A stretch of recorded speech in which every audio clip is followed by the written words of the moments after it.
തലയിലൊരു വട്ടൊക്കെ ഇട്ട് ഒരു കൈലി മുണ്ട് മാടി ഒന്ന് കുത്തും, ട്രൗസർ താഴെ കാണിക്കും. അതേപോലെ തന്നെ ചുണ്ടത്ത് ഒരു പിടി പൊകിയുന്നുണ്ടാവും. കയ്യിൽ ഒരു കത്തി, ഇപ്പൊ നമ്മൾ ഊക്കുണ്ടത്, ആ ഊക്ക് ഒരു കത്തിയുടെ രൂപത്തിലാണ് വരച്ചത്. ആ ഊക്ക് ഇപ്പോൾ ചാക്കൊക്കെ എടുക്കാൻ ഒരു ഊക്ക് തന്നെ പറയുന്നില്ല, ആ ഊക്കിനെ ഒരു കത്തിയുടെ രൂപത്തിലാണ് മനോരമ ചിത്രീകരിക്കുന്നത്. അപ്പം ടൗണുകൾ അടക്കി വരിക്കുന്ന ഗുണ്ടകളാണ് എന്നായിരുന്നു മനോരമയും മാതൃഭൂമിയും ഒരു കാലത്ത് ചിത്രീകരിച്ച തൊഴിലാളി വിഭാഗം.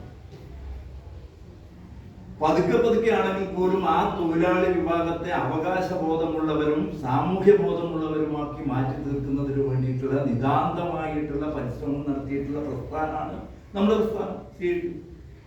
വെറുതെ ഉണ്ടായതല്ല. ആ കാലഘട്ടത്തിൽ തൊഴിലാളികളെ എനിക്കിപ്പോഴും ഓർമ്മയുണ്ട്. തൃക്കരിപ്പൂര് ആ കാലഘട്ടത്തിൽ നമ്മുടെ ചെറിയ പ്രായത്തിൽ 10-20-25 വയസ്സ് നമ്മൾ തൃക്കരിപ്പൂർ ടൗണിൽ കളിക്കുന്ന സമയത്ത് സ്ത്രീകളുണ്ടായിരുന്നു ചുമട്ട് രംഗത്ത്.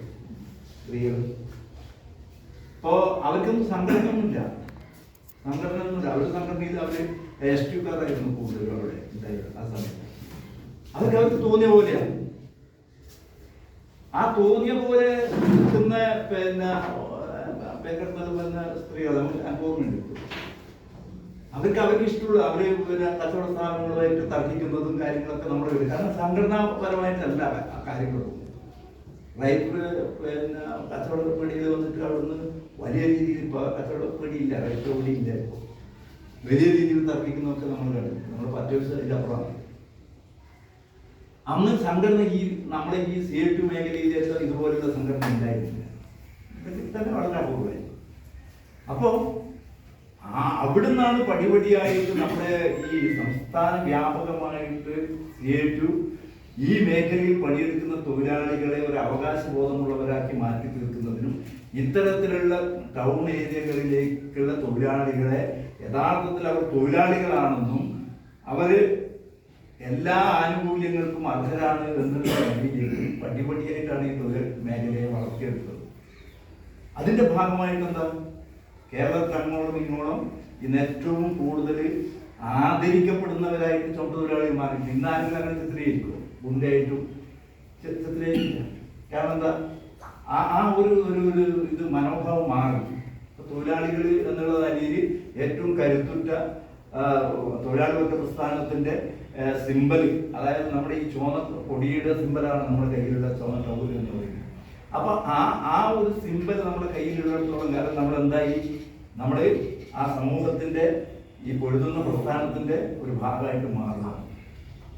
അത് നമുക്കുണ്ടാക്കുന്ന ഒരു ആത്മധൈര്യം, അത് പൊതുസമൂഹത്തിൽ ഉണ്ടാക്കുന്ന ഒരു ആത്മധൈര്യം, അതൊക്കെ വലിയ രീതിയിലേക്ക് വളർന്നു വന്നു. ഇന്നിപ്പം നമ്മുടെ തൊഴിൽ മേഖല എന്ന് പറയുന്നത് ഏറ്റവും ശക്തമായ ഒരു നിലയിലേക്ക് ഉയർന്നു. അങ്ങനെ ഉയർന്നു വരുമ്പോഴാണ് മറ്റു ചില പുതിയ കാലഘട്ടത്തിൽ ഉണ്ടാവുന്ന മറ്റു ചില പ്രശ്നങ്ങൾ നമുക്ക് അഭിമുഖീകരിക്കേണ്ടി വരുന്നു. അതിനെ അഭിമുഖീകരിക്കും. കാരണം എല്ലാറ്റിനെയും പറഞ്ഞു മാറ്റിക്കൊണ്ട് ചരിത്രം മുന്നോട്ട് പോവുകയേ ചെയ്യും. എവിടെയെങ്കിലും സ്തംഭിച്ചു നിൽക്കില്ല. കാലം അതിൻ്റെ ഒഴുക്ക് തുടർന്നുകൊണ്ടേയിരിക്കും. അതിന് ചില ഗതിവിഗതികൾ വരുമെങ്കിൽ പോലും എവിടെയും സ്തംഭിച്ചു നിൽക്കില്ല, അത് ഒഴുകിക്കൊണ്ടേയിരിക്കും. അപ്പം ആ ഒരു നിലയിലേക്ക് നമ്മുടെ തൊഴിൽ മേഖലയെ പരിഷ്കരിച്ച് വരുന്നുണ്ട്. അപ്പോൾ അതും നമുക്ക് ഭാവിയിൽ, കാരണം നമ്മുടെ തുടർന്ന് അങ്ങോട്ട് വരുന്ന കാലഘട്ടത്തിൽ എന്താണ് ഇനി വരാൻ വേണ്ടി പോകുന്നത് എന്നുള്ള വലിയ ആകാംക്ഷയുണ്ട്. അപ്പം ഈ തൊഴിൽ മേഖല ഇതുപോലെ നിലനിൽക്കണം എന്നില്ല. അതിന് ചില മാറ്റങ്ങളൊക്കെ വരാം.